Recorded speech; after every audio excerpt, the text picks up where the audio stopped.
নমস্কাৰ, মই সংগীতে আপোনালোক সকলোলৈকে পোহৰৰ উৎসৱ অৰ্থাৎ দীপাৱলীৰ শুভকামনা যাচিলোঁ। আপোনালোকৰ সকলোৰে জীৱনবিলাক সুখ সমৃদ্ধিৰে ভৰি পৰক। এতিয়া আহোঁ দীপাৱলীৰ দিনা আমি কি কৰিলে আমি সকলোতকৈ অধিকতম সুফল পাম।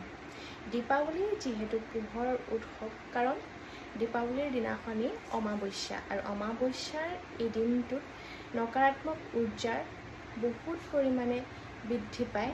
সেয়ে আমি আমাৰ সকলোৰে ঘৰখন পোহৰাই ৰাখিব লাগে, লাইট লগাব লাগে।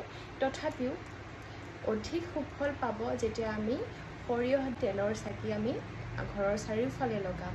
নিজৰ সামৰ্থ্য অনুসৰি 21 গছ, 51 গছ, 11 গছ, আৰু যদিহে পাৰে 108 গছ জ্বলালে সকলোতকৈ ভাল।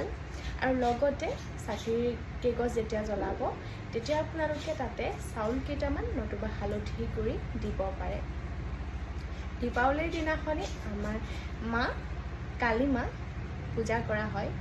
কালী পূজাত আপোনালোকে চাকি বন্তি লগাব পাৰে। আৰু মায়ে বিৰাট জবা ফুল ভাল পায়, ৰঙা জবা অৰ্পণ কৰিব পাৰে, গুড় আগবঢ়াব পাৰে তেখেতক, নতুবা জবা ফুলৰ মালা দোকানত কিনিবলৈ পোৱাই যায়, মালা আগবঢ়াব পাৰে। মা প্ৰসন্ন হয়। যাৰ জীৱনত খুবেই শত্ৰু বেছি, বিনা কাৰণত তেওঁক সকলোৱে হাৰ্ম কৰে, তেনে ক্ষেত্ৰত আপোনালোকে মা কালীক প্ৰাৰ্থনা কৰিব পাৰে। মায়ে আমাক সদায় ৰক্ষা কৰে বিপদ আপদৰ পৰা।